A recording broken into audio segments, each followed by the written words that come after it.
ये जो भगवान शंकर पर चढ़ा हुआ निर्माल्य है इसको विसर्जन करने ले जाए, और बेटा उस निर्माल्य को विसर्जन करने के लिए नहीं ले गया और पिता को अपशब्द करने लगा, ताने देने लगा, आड़ा टेढ़ा करने लगा, बहुत ताने थे। मेरी जीजियों, मेरे जीजाओं, मेरी बेटियों बेटाओं, मेरी माताओं, मेरे बुजुर्ग माता पिता, एक बात अपने अंदर उतार कर रखना, किसी भी व्रत को करो, किसी भी पूजन को करो, किसी भी अनुष्ठान को करो, किसी भी साधना को करो, तो प्रयास करना कि अपने बल पर करो, अपने बल पर करो। कई लोगों की व्यवस्था क्या होती है, जाना बेटा पूजन का सामान यहाँ ला के रख देना, जाना बेटी जरा सा सामान इधर ला कर रख देना, थोड़ा सा सामान इधर से लाओ, थोड़ा सा सामान जा तू लेकर आ। अगर हम व्रत कर रहे हैं, हम पूजन कर रहे हैं, यहां तक पशुपति व्रत में वर्णन आता है कि पशुपति व्रत को करने वाली महिला हो, पुरुष हो, बच्चे हो, बूढ़े हो, कोई भी अगर पशुपति व्रत को कर रहे हैं तो यहां तक नियम आता है कि पशुपति व्रत करने वाले को पूजन की थाली खुद लगाना चाहिए। और यहां तक वर्णन आता है कि अगर कोई प्रसाद बना रहे हो, खीर बना रहे हो, हलवा बना रहे हो, मीठे भात बना रहे हो, मीठे चावल बना रहे हो, पुआ बना रहे हो, कुछ भी अगर तुम बना रहे हो, मीठी पूड़ी बना रहे हो, सीरा बना रहे हो, मीठा चावल, मीठे खीर, खिरान कुछ भी बना रहे हो तो वो खुद बना। प्रयास यहां तक उसका फल मिलता है। हरिवर्मा ने, सेठ हरिवर्मा ने कहा कि बेटा ये निर्माल्य को विसर्जन करके आ जाओ, ये निर्माल्य विसर्जन करिए। और हरिवर्मा के कहने पर बेटा उठकर खड़ा हुआ, क्या पिताजी तुम मुझे निर्माल्य विसर्जन करने के लिए भेज रहे हो, शिवालय भेज रहे हो, मुझे शिवालय तक लेकर इसको भेज रहे हो कि ये ले जाओ और विसर्जन कर कर आओ। मैं नहीं जाऊंगा, पूजन आपने करा है, अनुष्ठान आपने करा है, आराधना आपने करी है, तो विसर्जन भी आप करो। मेरे बस का नहीं है कि मैं जाकर कुछ विसर्जन कर कर आऊं।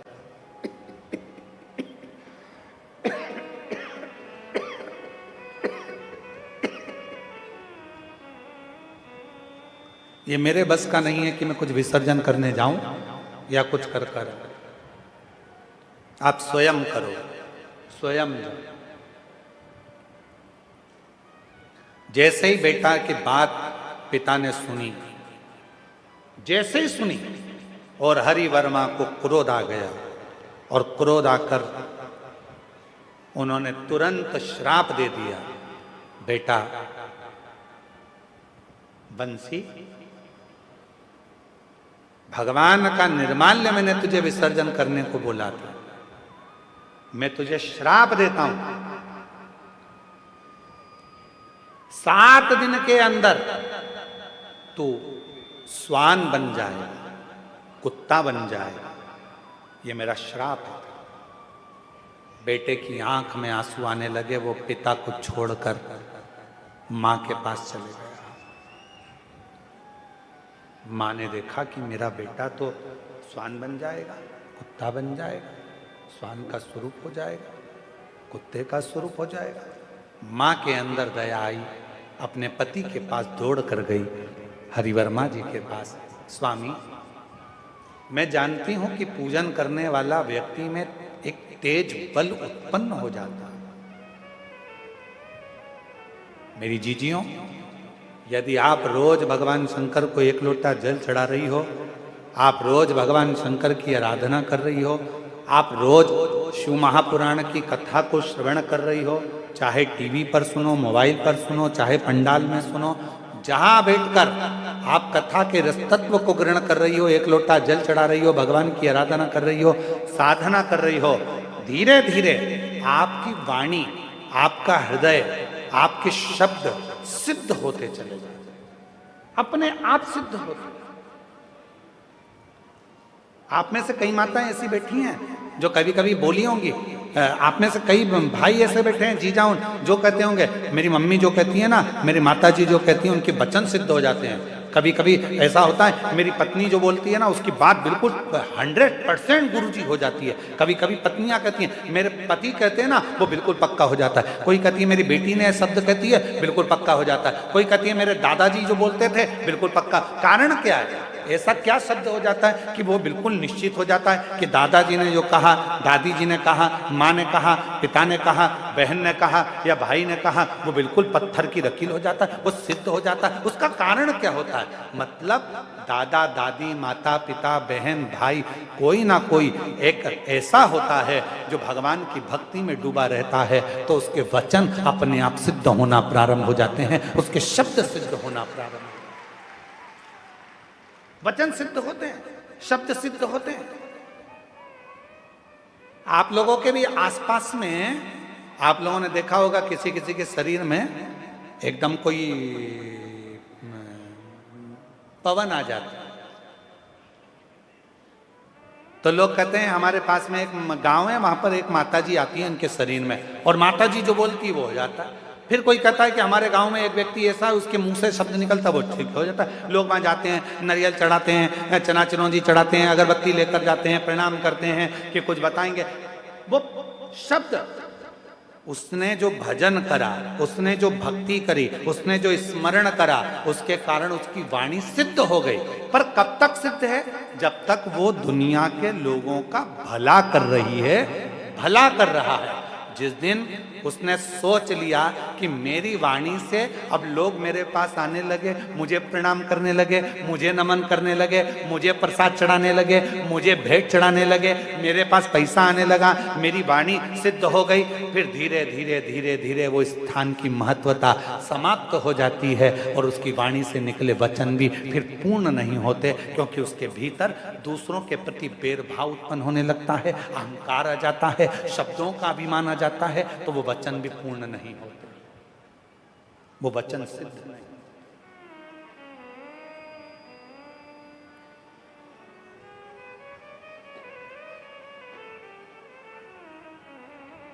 वचन सिद्ध कब होंगे?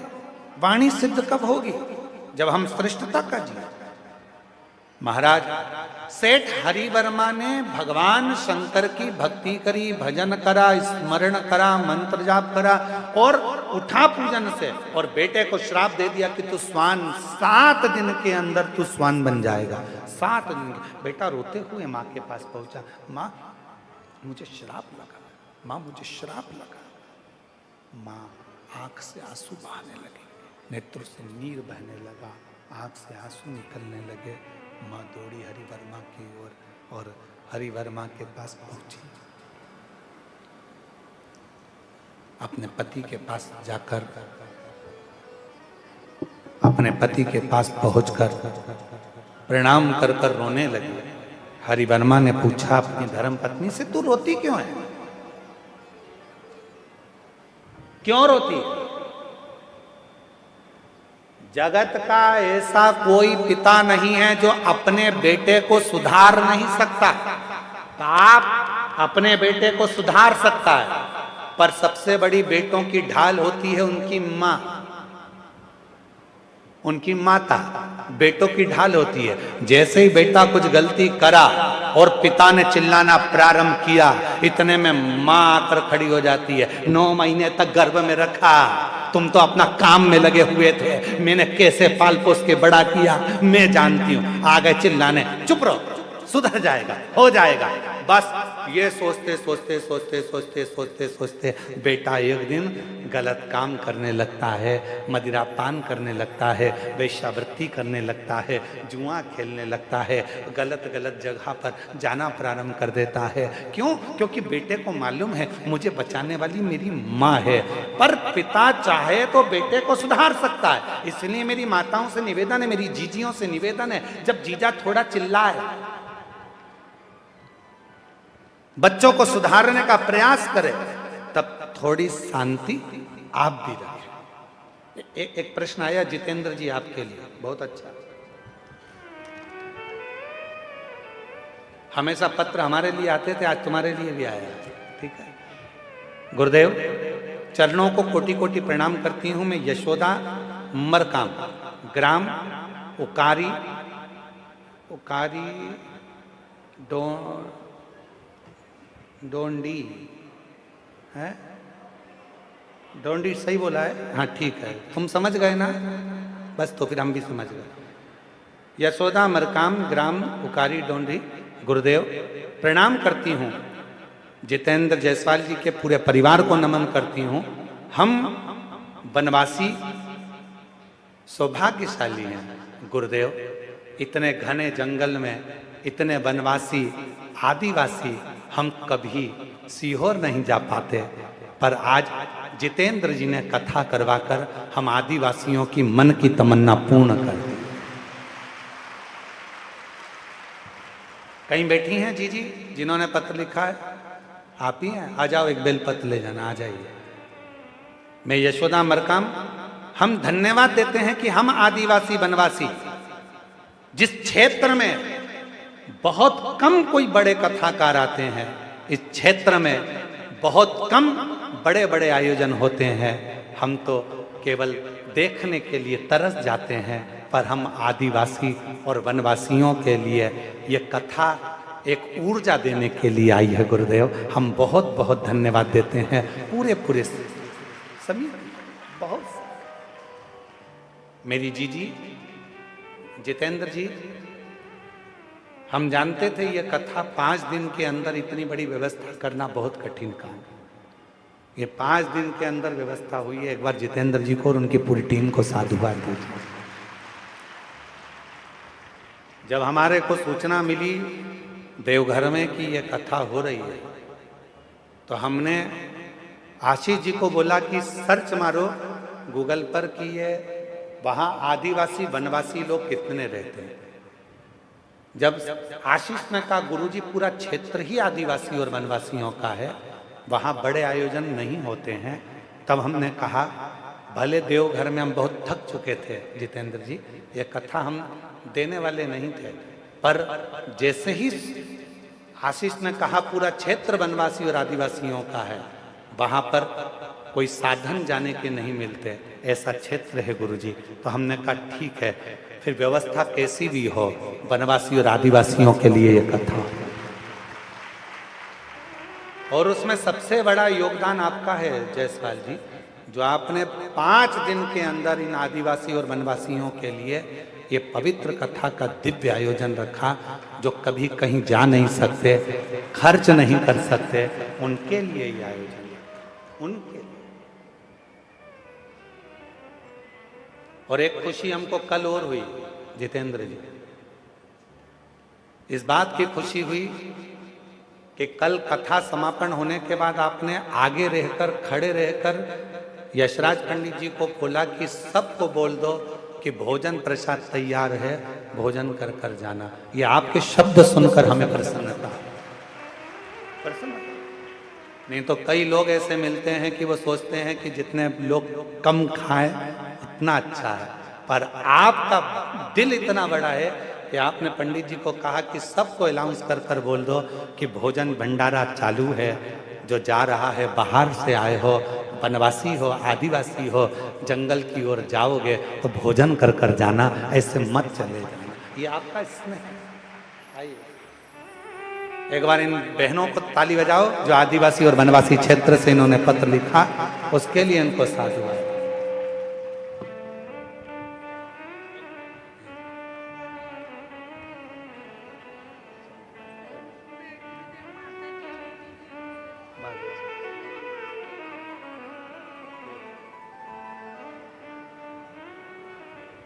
और महादेव नमन चरणों में प्रेरणा भगवान शिव ओघड़दानी त्रिकालदर्शी कैलाशी अविनाशी शिव की कथा करें। महादेव नमन चरणों में स्वीकार कीजिए, सबका किया है मेरा भी उद्धार कीजिए, उद्धार कीजिए। हे त्रिपुंडधारी हे त्रिशूलधारी, हे त्रिपुण्यधारी, हे त्रिशूलधारी। चरणों में तेरे बाबा जी पावन है चारों धाम। चरणों में तेरे बाबा जी पावन है चारों धाम। तेरी देव करते वंदना पूजे हैं सीताराम। तेरी देव करते वंदना पूजे सीताराम। हो जाए पूरी कामना, बोलो बोलो हो जाए पूरी कामना।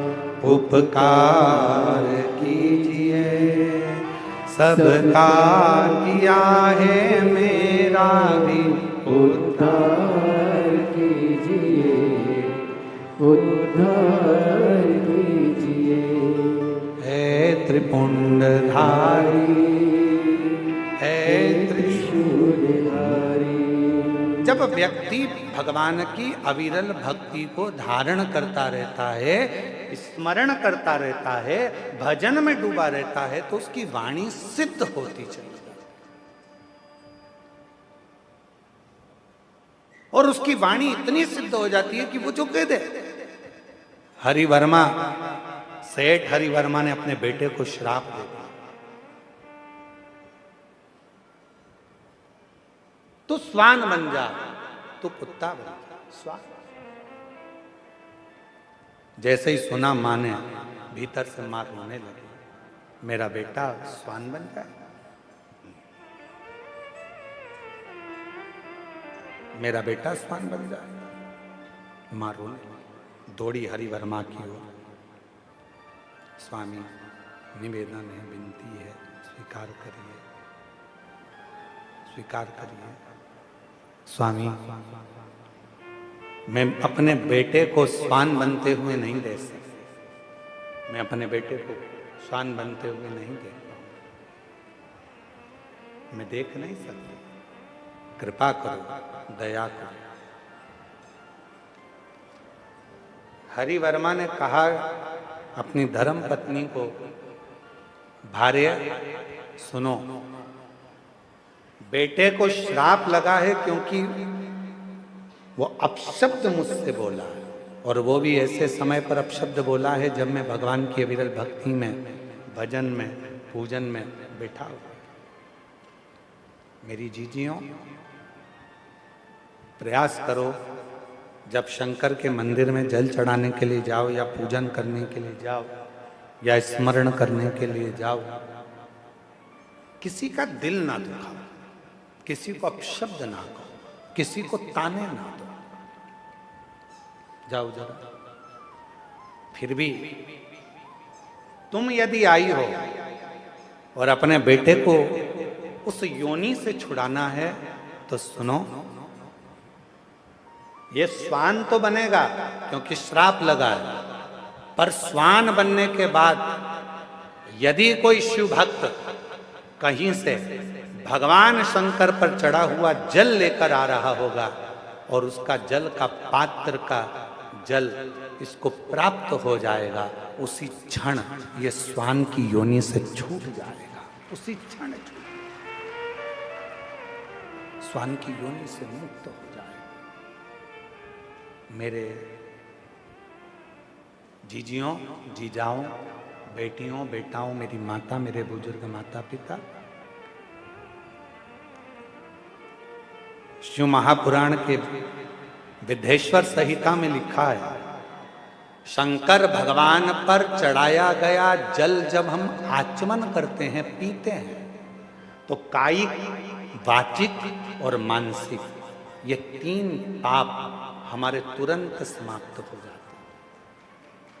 जैसे ही हमने भगवान शंकर पर चढ़ा हुआ, अब कई लोग कह देते हैं शिव पर चढ़ा जल मत पियो, कोई कह देता है शंकर पर चढ़ी बेलपत्र मत खाओ, कोई कह देता है शंकर पर चढ़ा हुआ ये मत पाना। महाराज, शिव महापुराण के शंकर पर चढ़े हुए जल की महत्वता ये देखिए, एक पत्र देखिए,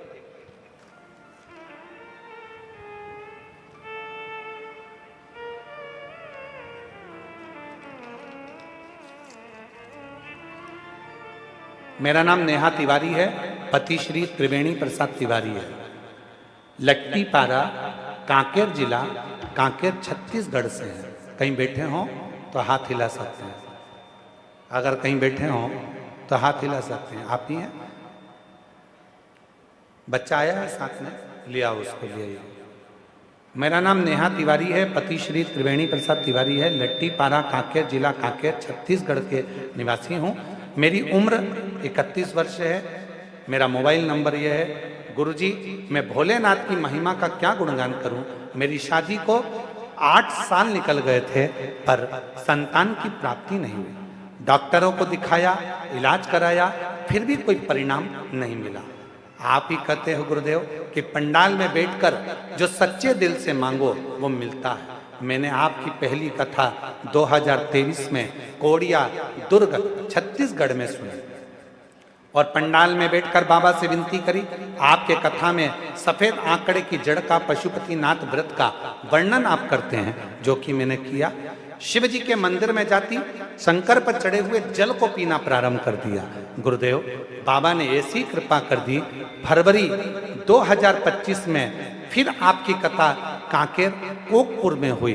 वहां भी पंडाल में बैठकर कथा सुनी और बाबा से विनय करा। बाबा की ऐसी कृपा हो गई गुरुदेव कि बाबा ने करुणा कर कर शिव की कृपा से, बाबा की कृपा से मेरे यहाँ संतान की प्राप्ति हो गई 8 वर्ष के बाद। ये शिव की, ये शंकर की महाराज।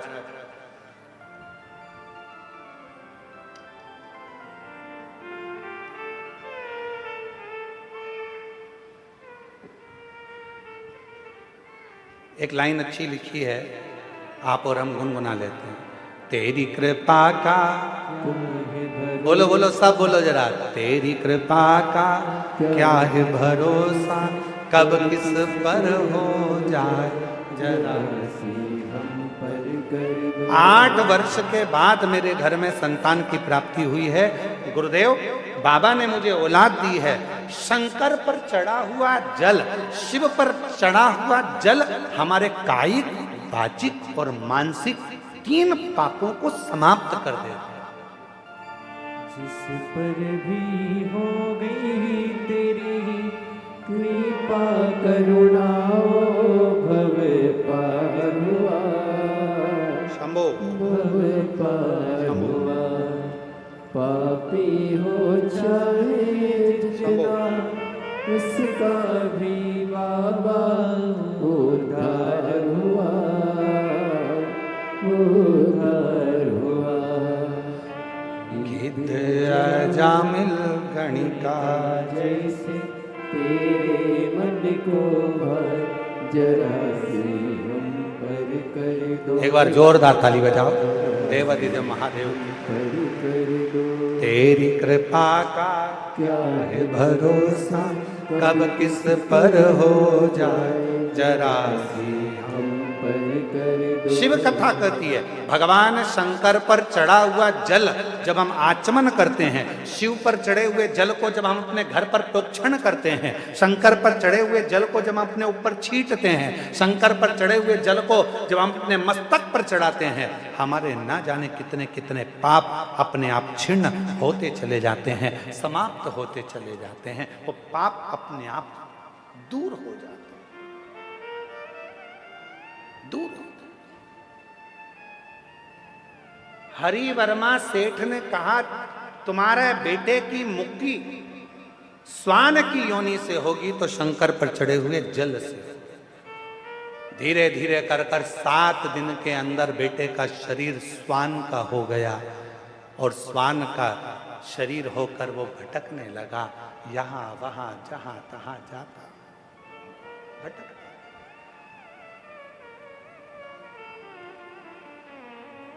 एक वीराने जंगल में पहुंच गए।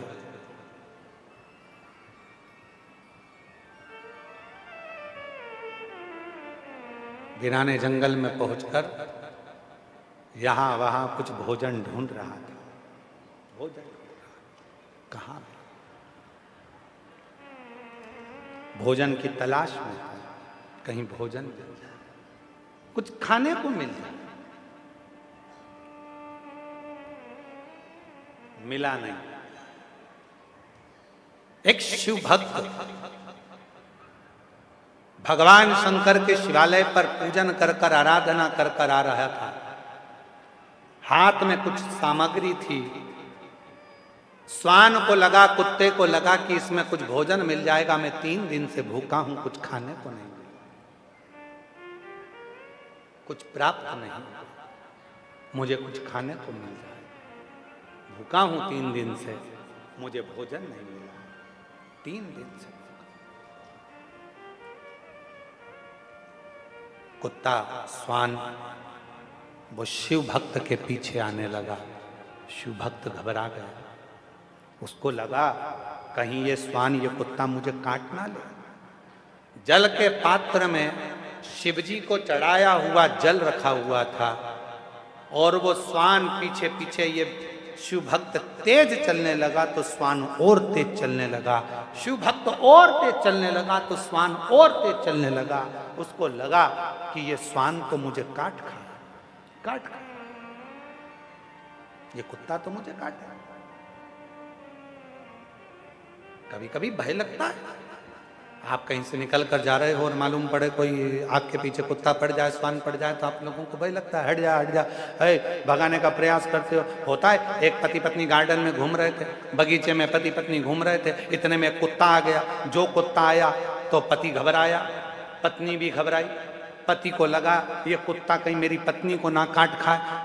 पति ने पत्नी का हाथ जम के पकड़ा, पत्नी को थोड़ा आगे करा, कुत्ता और पीछे आया। जो कुत्ता और आगे आ रहा था, पति और घबरा रहा था। जैसे ही कुत्ते ने सोचा कि अब तो मैं खाऊंगा, इतने में पति ने विचार करा कि ये कुत्ता मेरी पत्नी को काट खाएगा, तो रोटी कौन बनाएगा, बच्चों को स्कूल कौन भेजेगा, टिफिन कौन बनाएगा। जैसे ही लपक के कुत्ता आने लगा, उस व्यक्ति ने सोचा कि कुत्ता मुझे काट खाए पर मेरी पत्नी को ना काटे। जैसे ही कुत्ता पास में आया, उसने अपनी पत्नी को गोदी में उठा लिया। जो पत्नी को गोदी में उठाया, कुत्ता भाग गया। कुत्ता भाग। पत्नी नीचे उतरी, उतरते से ही जूड़ा बांध के बोली, तुम में अकल मकल नहीं है? दुनिया के लोग कुत्ते को भगाने के लिए पत्थर उठाते, तुमने मुझे उठा। पति ने अपनी पत्नी से कहा, अरे ओ धनव, ओ मैं तेरे हाथ जोड़ता हूं, सुन, वो कुत्ता तुझे काट खाता, मैं तेरी बचत सोच रहा था, इसलिए तुझे गोदी में उठाया था। पर पत्नी तो रूठ कर बो गई। अब बेचारा पति कितना भी अच्छा सोचे तो भी बेचारा बूढ़ा हो ही जाता है। वो कितना भी अच्छा सोच ले तो भी कभी कभी तो बुरा हो ही जाता। वो सोच है।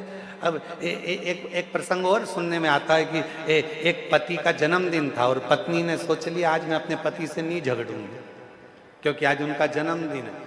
और पत्नी सवेरे से गाजर का हलवा बनाई, पति सो रहा था, वहां ले जाकर उसको दी। पति उठा, उठते से ही पत्नी ने कहा हैप्पी बर्थडे टू यू। और पति उठा, पत्नी ने कहा लो गाजर का हलवा। पति ने सोचा आज गाजर का हलवा, इतनी सुबह से चाय लाती तो अच्छा लगता, गाजर का हलवा लाई है, अभी तो मेरा मुंह नहीं धुला है। पत्नी ने सोचा था झगड़ा नहीं करूंगी, और पति ने जैसे ही बोला कि चाय ले आती, इससे तो झगड़ा होने ही वाला था। पत्नी ने मूड चेंज कर रहा और चली गई, ठीक है मैं चाय लाती। पति ऑफिस जाने लगा, पत्नी कहने लगी सुनो जरा काम से जल्दी आ जाना, आज तुम्हारा जन्मदिन है ना, पार्टी करने चलेंगे। पति ने कहा ठीक। पति जल्दी आ गया।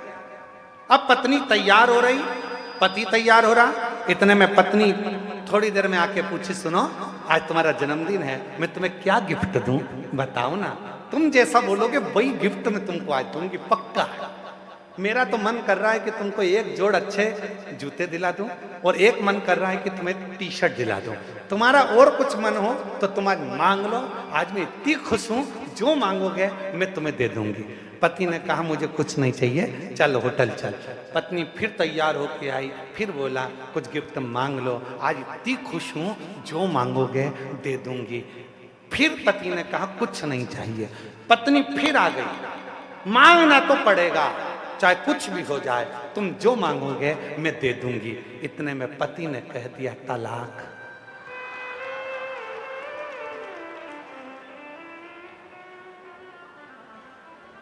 पत्नी गई अंदर, बेलन उठा लाई,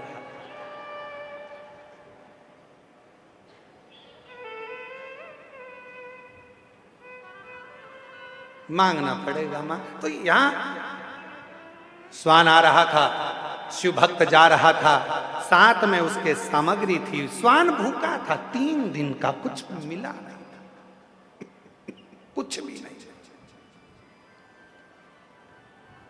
भागा, शिव भक्त जैसे ही भागा तो श्वान उसके पीछे पीछे। अब इसको लगा कि मुझे काट खाएगा। पानी का जो लोटा था, जल का जो लोटा था, उसने वो ही उठा लिया और कुत्ते को भगाने के लिए, श्वान को भगाने के लिए वो लोटा उसकी ओर फेंका। वो लोटे का जल नीचे गिरा, वो जल को श्वान ने चाट लिया और वो उस श्वान की योनि से छूट गया। श्वान